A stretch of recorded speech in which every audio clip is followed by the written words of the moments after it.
Okay. Beta. I'm gonna show y'all boys where I'm from, man. I'm from that.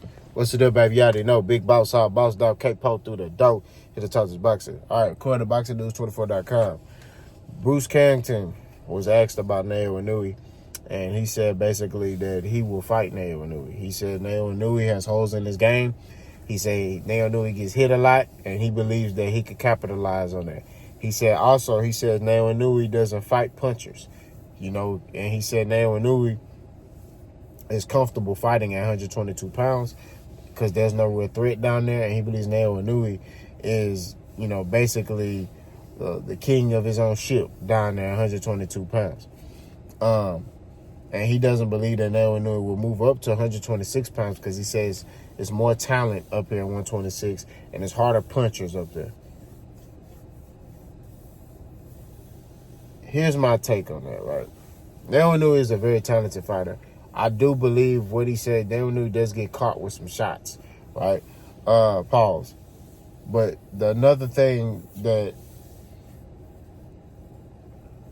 I see in this matchup between Naoya Inoue and Bruce Carrington is Bruce Carrington does hit harder, right? But he hasn't fought, a top-tier competition. Like, Naoya Inoue, although Naoya Inoue is not really fighting like elite fighters, he's fought a couple of names. He's fought Cool Boy Fulton.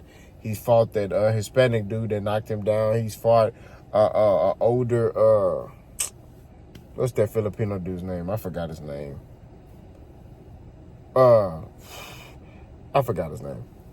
He fought the Filipino dude. He just retired. His wife is his manager. I forgot his name. But, and which that dude broke Naoya Inoue's nose. But, I could see what Carrington is talking about, But yet again, like I say, he hasn't fought anybody as of yet that's a name and that's, more skillful to him or, could pose a challenge to him. So he has to get his step-up fight, right? And I just, right now, if they were to fight right now, I would favor Naoya Inoue. I'm not going to lie to you. You know what I'm saying? If Naoya Inoue moved up, if they fought, I'll favor Naoya Inoue. For starters, Naoya Inoue would be the A-side. And the reason why Naoya Inoue would be the A-side because he was undisputed. So that means Naoya Inoue is going to get the pickings of where they fight. So 9 times out of 10, they're going to fight in Japan. They're not going to fight in America, right? Naoya Inoue going to keep fighting in Japan. And there's a lot of things that play a factor. If you're American and you going over there, it's the time zone, the time difference. You know what I mean? Like, so your body is thrown off. Like, let me tell you something. I went to Africa, right, a couple months ago.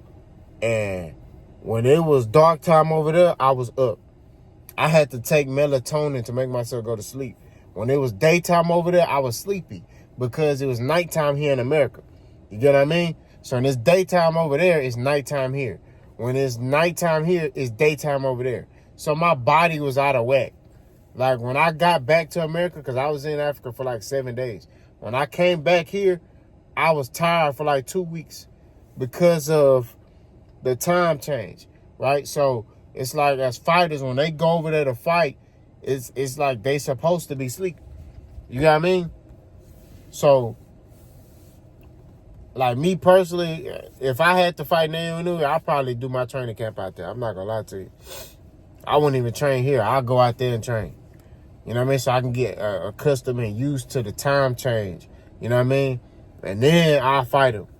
That'd be me. But I just think right now Bruce got to worry about his brand and building himself up as a fighter. And then once that opportunity, comes after he done built himself up as a fighter, he developed his skills, he done sharpened his tools, then he can come back and then be like, I want the Naoya Inoue fight. I don't feel like him taking the Naoya Inoue fight right now is smart. Not gonna lie to you. You know what I mean? And I'm not gonna lie to you. Top Rank will feed a black prospect to anybody. You know what I'm saying? Now, granted, Bruce Carrington believes in his skills. He believes in his skill set. I mean, I'm reading the article and how he talking. He like, man, I see this. And he actually broke it down in steps. I'm going to post the article in the description. He broke it down in steps saying, Naoya Inoue do this. Naoya Inoue does that. Naoya Inoue does this. Naoya Inoue does this wrong. He does that wrong. This, that, and the third. So, it's a lot that he sees that Naoya Inoue does that he believes he can capitalize on. And I respect him for it. You know what I'm saying? I really do. But at the end of the day, I say if Naoya Inoue decides to move up and, you know, I say he needs to hold off on taking that fight. As of right now. In my opinion. You know? Nah, he a fighter. You know what I'm saying? And one thing I can understand as a fighter is you don't run for no smoke. So if you're a fighter, you don't run for no smoke, you're going to fight anybody. You know what I mean? So, but if you want to make money and have longevity in this sport and develop your brand and all that, you got to move smart.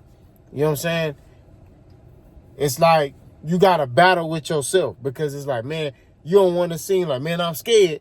But at the same time, it's like, I got to make money in this sport. I'm the brand. I'm the breadwinner for my whole, and boxing, if you lose, your next fight, you ain't going to get the same amount of money that you got, you know, your first fight. You know what I'm saying? So, a lot of it plays a factor when it comes into, you know, boxing and money and all that. Like, you got to really analyze how you move. You may feel like, man, I ain't scared of this dude. I can fight this dude. But then it's like, if you lose, that's your money. You know what I'm saying? So, it's a lot that plays a factor to this. You know what I'm saying? Now, me personally, like I told you, if it was me, if Naoya Inoue called me up, hey, we fighting. You know what I mean? But from the promoter's perspective, I wouldn't put my fighter in there as of yet. You know what I mean? Like, I'll be like, hey, let's build the fight up a little more. Let him develop his skill set, and then, boom, we can fight. You know what I mean? So, like, what I would do if I was Bob Arum is if I want that fight for Naoya Inoue and I want that fight for Carrington, then that's when I would start putting Carrington in tougher fights. I'll just start leveling him up. Letting him start fighting some tough names at 126. You know what I mean? Hell, even some fights at 130. Hey, I fight a catch weight. You know what I'm saying? Just get these guys, get him in there with different fighters and see how he do with as the skill set goes up. You know what I mean? And then boom, all right, cool. Hey, Naoya Inoue right there. You want that fight? Yeah, all right, let's make it happen. But we're going to make it happen. You know, you might have to fight in Japan. I'm going to talk to him and see if he want to come to America, right? Because Naoya Inoue to me seemed like he comfortable fighting over there. He like, I don't want to go to America for. You know what I'm saying? So, but anyway, I'm done rambling. Y'all let me know what y'all think. I'm going to post the link to the article in the description. Like, comment, and subscribe. We're running for no smoke. Let's go.